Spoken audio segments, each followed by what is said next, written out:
Pourquoi venir au Forum Africa de Montréal, au Canada, quand on est un homme, une femme d'affaires du continent africain, dans le secteur financier, dans le secteur agricole, dans le secteur industriel, des transports miniers, etc. Je dirais qu'il y a 3 bonnes raisons de venir à ce forum. D'abord, c'est un forum qui existe depuis un bon moment, qui est connu, qui est respecté, qui est apprécié. La preuve, les institutions financières internationales sont toutes présentes. Les grandes banques d'investissement, les grands fonds d'investissement internationaux sont au Forum de Montréal, plus les institutions, évidemment, du Canada et les institutions du Québec. Deuxième raison de venir à ce forum, c'est la relation avec le Canada. Je pense que tout le monde sait à peu près que depuis 10 ans, le Canada a eu un petit retrait par rapport à l'investissement en Afrique. Il est en train de reprendre ce retard. On voit par exemple Hydro-Québec qui retourne à l'international. On voit la Caisse de dépôt du Québec, 240 milliards de chiffre d'affaires, qui vient de créer, à partir de ses réserves immenses, un fonds d'investissement dont une grande partie vont aller en Afrique. On voit les banques canadiennes qui avaient peu d'intérêt, sinon aucun intérêt pour l'Afrique, investir maintenant en Afrique. Au dernier forum, on a eu les témoignages d'une grande firme de placement d'Abidjan et de son partenaire, la Banque nationale du Canada. La Banque nationale ayant investi 100 millions de dollars dans le fonds abidjanais, dans le fonds d'investissement ivoirien. C'est ça qui se produit au forum.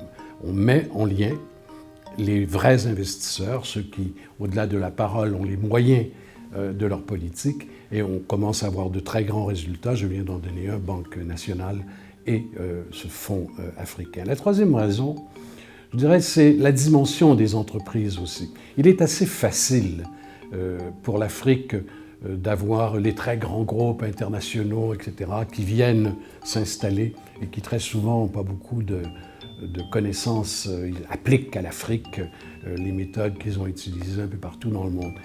Le contact que vous aurez au Forum de Montréal, c'est un contact avec les PME. Les grandes entreprises, j'en ai parlé tantôt. Les grands financiers, j'en ai parlé tantôt.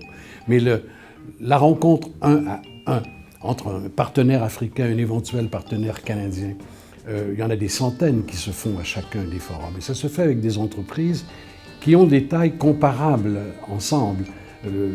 L'interlocuteur africain et l'interlocuteur canadien peuvent se parler à peu près sur les mêmes références en termes de dimension, que ce soit dans le secteur agricole ou dans le secteur des transports, les secteurs des télécoms, etc. Je dirais aussi qu'il y a des formes économiques qui sont très développées au Canada. Par exemple, la formule coopérative. On espère que dans les prochaines années, le très grand mouvement coopératif canadien. Pensez qu'au Québec, dans les 5 premières sociétés, il y en a 3 qui sont des coopératives dans le secteur agricole.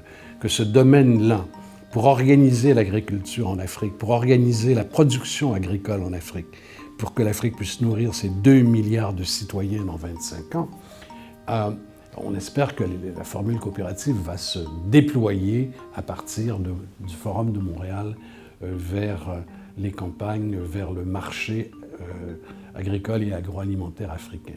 C'est une rencontre, le forum. Ce n'est pas une série de conférences. Il y a un petit aspect public, un peu mondain aussi, une grande soirée de gala, mais l'essentiel du forum, c'est ceux qui veulent développer le continent africain trouveront au Forum de Montréal les partenaires dont ils ont besoin. Et les Canadiens qui veulent aller dans l'Afrique et qui s'intéressent maintenant à l'Afrique d'une autre manière, avec plus d'intensité, trouveront les partenaires africains dont ils ont besoin.